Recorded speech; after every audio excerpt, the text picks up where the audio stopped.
2021년 5월 7일 오늘 새벽 말씀은 출애굽기 14장 1절에서 14절까지입니다.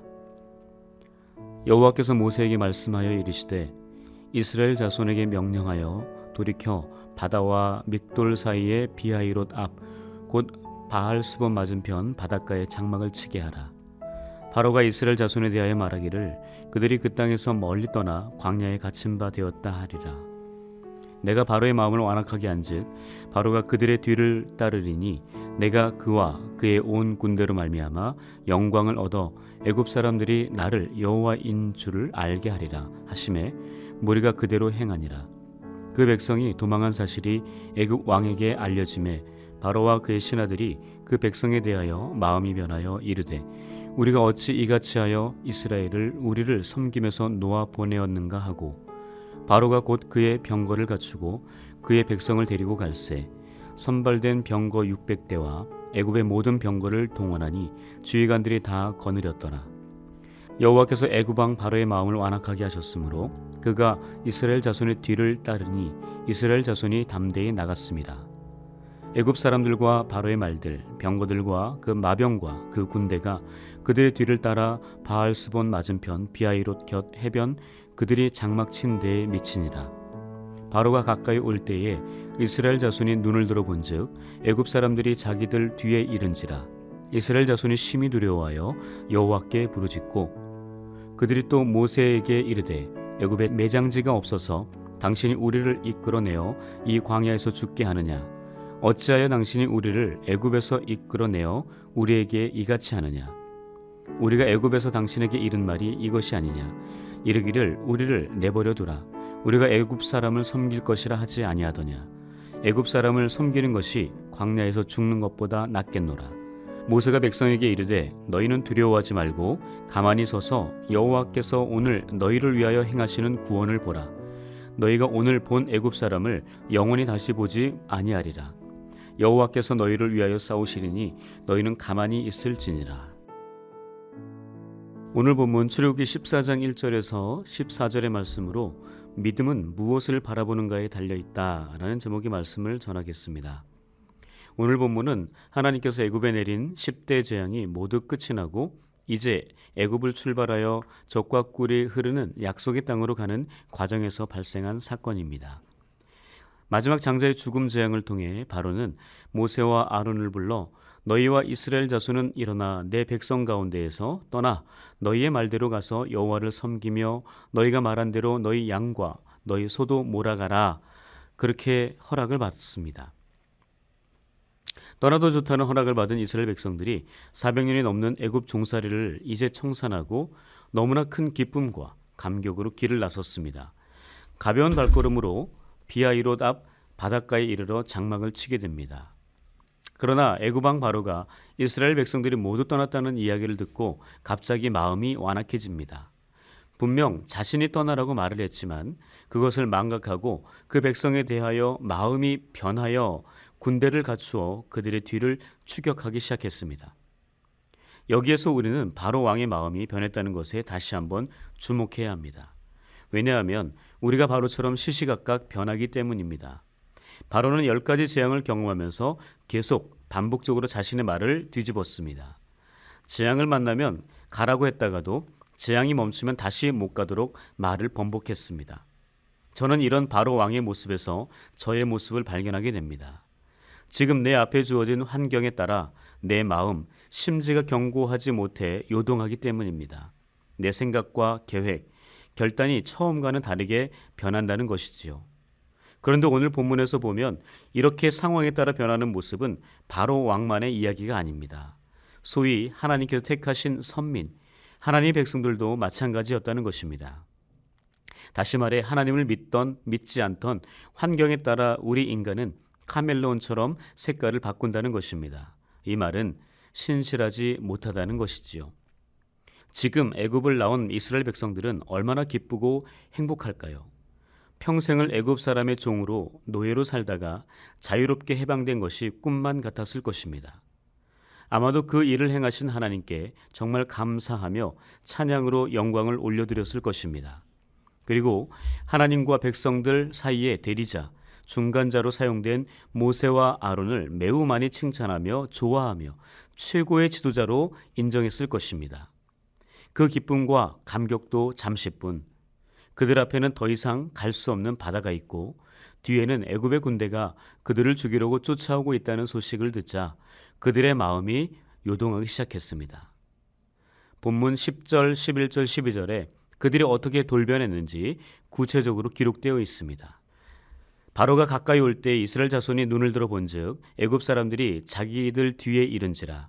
이스라엘 자손이 심히 두려워하여 여호와께 부르짖고 그들이 또 모세에게 이르되 애굽에 매장지가 없어서 당신이 우리를 이끌어내어 이 광야에서 죽게 하느냐. 어찌하여 당신이 우리를 애굽에서 이끌어내어 우리에게 이같이 하느냐. 우리가 애굽에서 당신에게 이른 말이 이것이 아니냐. 이르기를 우리를 내버려 두라. 우리가 애굽 사람을 섬길 것이라 하지 아니하더냐. 애굽 사람을 섬기는 것이 광야에서 죽는 것보다 낫겠노라. 하나님을 믿는 이스라엘 백성들은 앞에는 홍해 바다가 있고 뒤에서는 바로의 군대가 쫓아오자 이렇게 180도 변한 것입니다. 이렇게 환경에 따라 돌변하는 바로 왕과 이스라엘 백성들의 모습이 우리의 실존이라 생각됩니다. 우리는 연약한 인간에 불과하기에 상황에 따라 지저분하게 변할 수밖에 없습니다. 이렇게 신실하지 못한 우리의 모습을 하나님 앞에서 인정하며 고백해야 합니다. 그리고 그 일이 반복될수록 우리는 점점 나아질 것을 믿어야 합니다. 하루에도 여러 번 실수하고 넘어지면서도 하나님 닮은 신실함의 방향으로 회복될 것을 믿어야 합니다. 그러나 이것은 내 힘으로 되지 않고 변함이 없는 예수 그리스도와 함께할 때 가능하다는 것을 인정해야 합니다. 앞에는 홍해 바다와 뒤에는 애굽의 군대로 인해 불평과 원망을 쏟아놓으며 어찌할 바를 모르고 있는 이스라엘 백성들에게 모세가 이렇게 선포합니다. 본문 13절과 14절입니다. 모세가 백성에게 이르되 너희는 두려워하지 말고 가만히 서서 여호와께서 오늘 너희를 위하여 행하시는 구원을 보라. 너희가 오늘 본 애굽 사람을 영원히 다시 보지 아니하리라. 여호와께서 너희를 위하여 싸우시리니 너희는 가만히 있을지니라. 모세가 이스라엘 백성들에게 이야기한 것은 애굽 사람들을 두려워하지 말고 구원의 하나님을 바라보라는 것입니다. 너희들이 주목할 것은 애굽 군대가 아니라 살아계신 하나님이라는 것입니다. 눈을 들어 우리를 위하여 일하시는 하나님, 친히 일하시는 하나님, 행하시는 하나님, 우리 대신 직접 싸워주시는 하나님께 시선을 집중하라는 것입니다. 신앙의 승패는 무엇을 보느냐에 따라 달려 있습니다. 이스라엘 백성들이 보아야 할 것은 앞뒤가 막힌 사면초가, 진퇴양난의 문제와 극한 상황이 아닌 오직 하나님입니다. 위기와 절망의 때에 무엇을 바라보느냐가 믿음의 색깔을 다르게 합니다.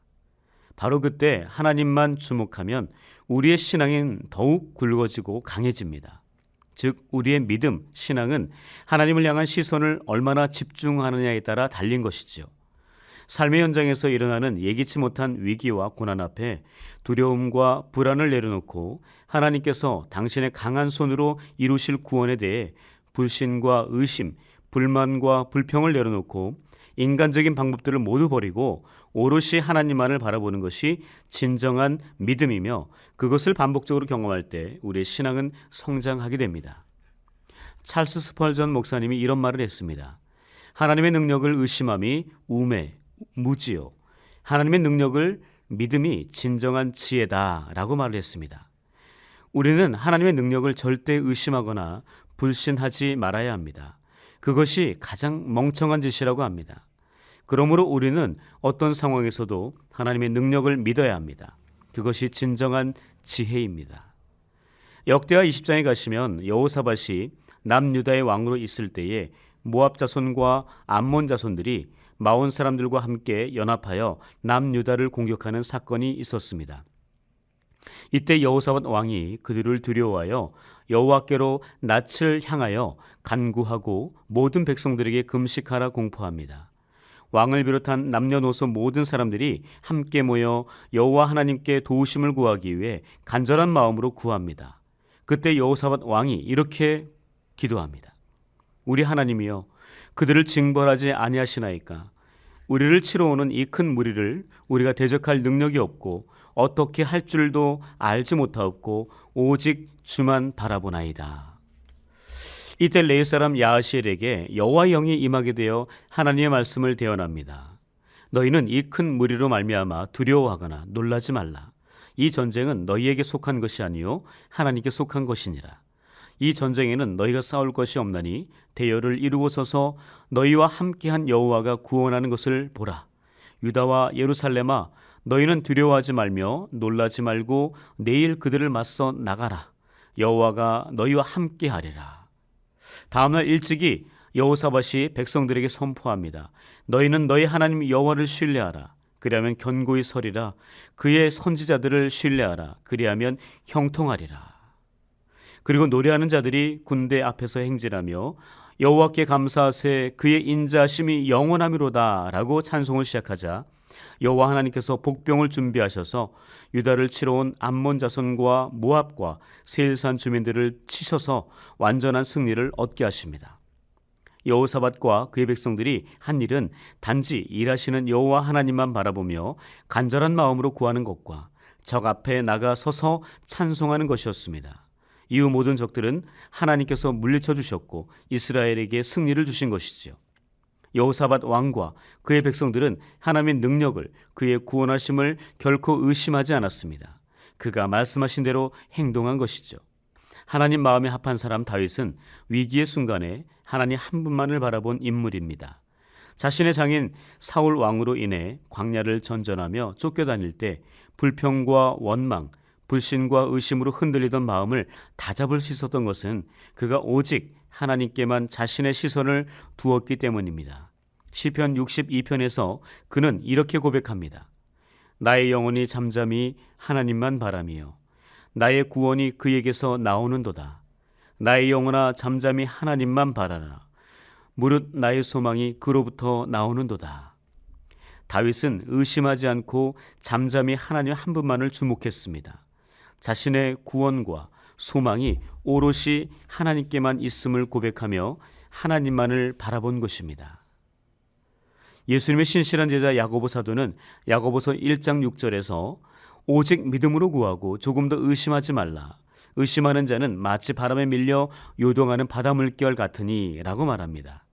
그는 의심하는 사람은 믿음이 없는 자로서 바람에 밀려 요동 흔들리는 바다 물결 같은 사람이라고 말합니다.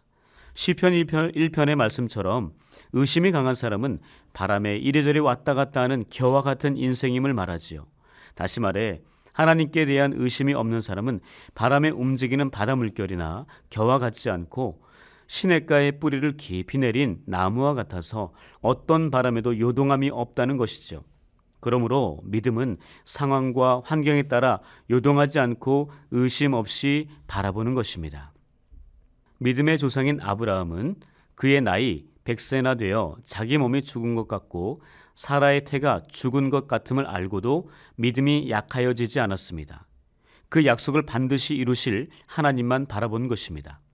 그래서 믿음이 없어 하나님의 약속을 의심하지 않고 믿음으로 견고하여져서 하나님께 영광을 돌리며 약속하신 그것을 또한 능히 이루실 줄을 확신했습니다. 그 믿음으로 바라본 결과 이삭이라는 약속의 아들을 얻어 약속대로 큰 민족을 이루게 된 것입니다.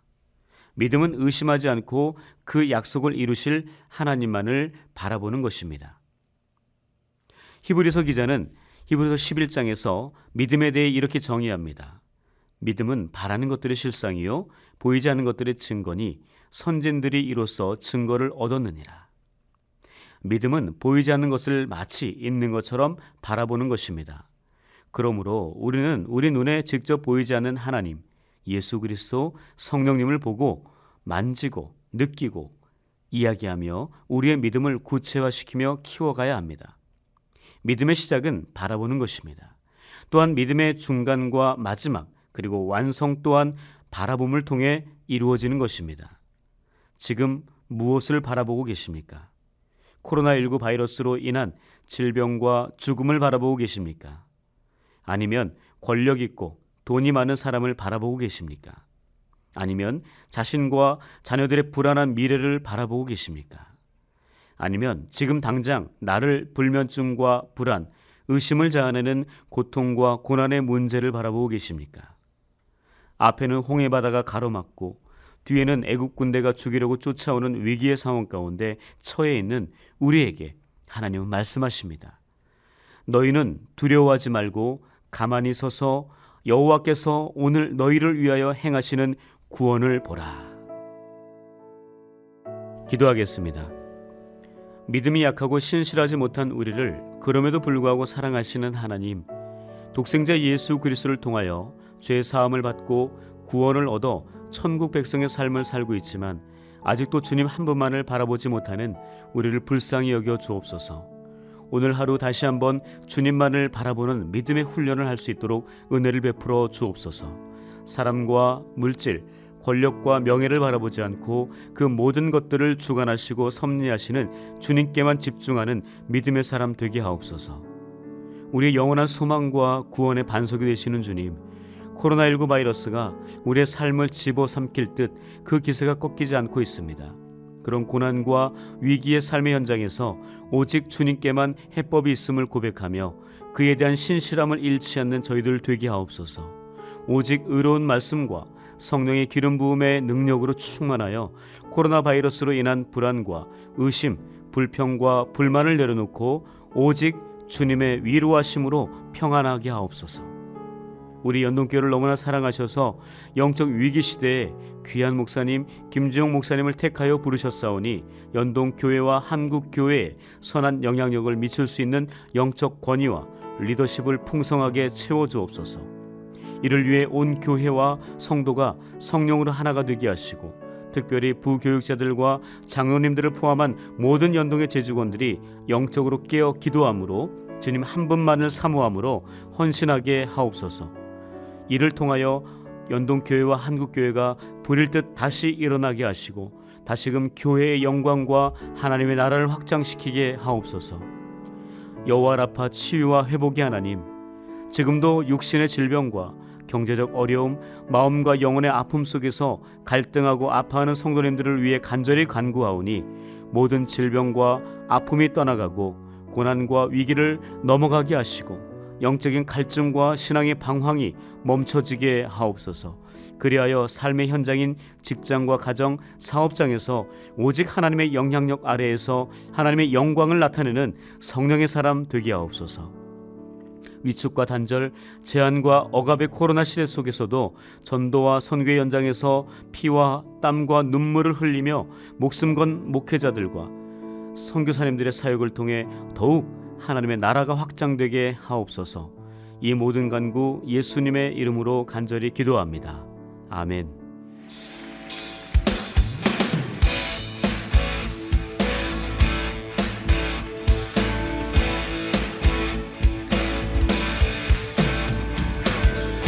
예수 열방의 소망, 예수 우리의 위로자, 주는 온 땅의 영원한 소망. 예수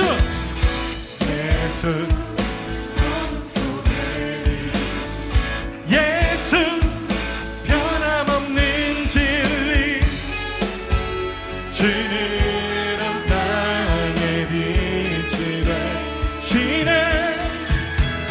우리 위해 죽으시고 다시 사신 생명의 주, 주님만이 소망이요 변함없는 반석이라, 주님만이 온 세상을 비추시네. 어둠에서 부활하신 우리 구주 평강의 왕, 주를 믿는 모든 자의 소망 되신 주를 믿네. 아멘.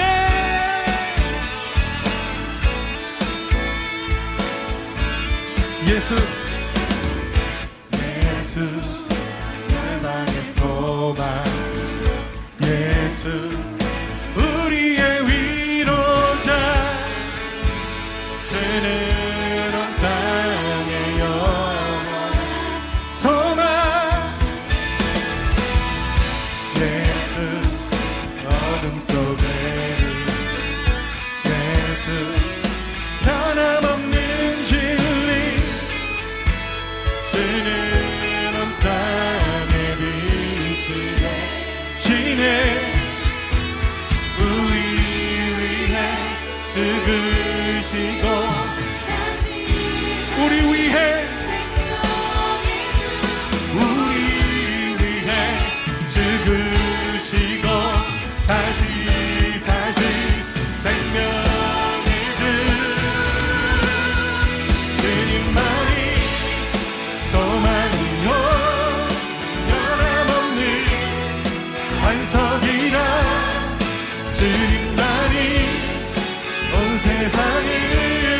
주시네. 또 지금에서 부활하신 우리 구주 평강의 왕. 그렇습니다. 주님이 우리의 소망이 되십니다. 주를 믿네.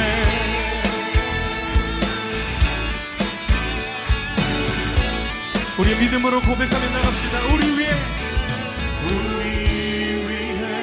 죽으시고 다시 사신 생명. 우리 위해 죽으시고 다시 사신 생명의 주. 주님만이 소망으로 변함없는 반석이라. 주님만이 온 세상을 주시네. 또 지금에서 부활하신 우리 구주 평강의 왕. 주를 믿는 모든 자의 소망 되시. 주를 믿네.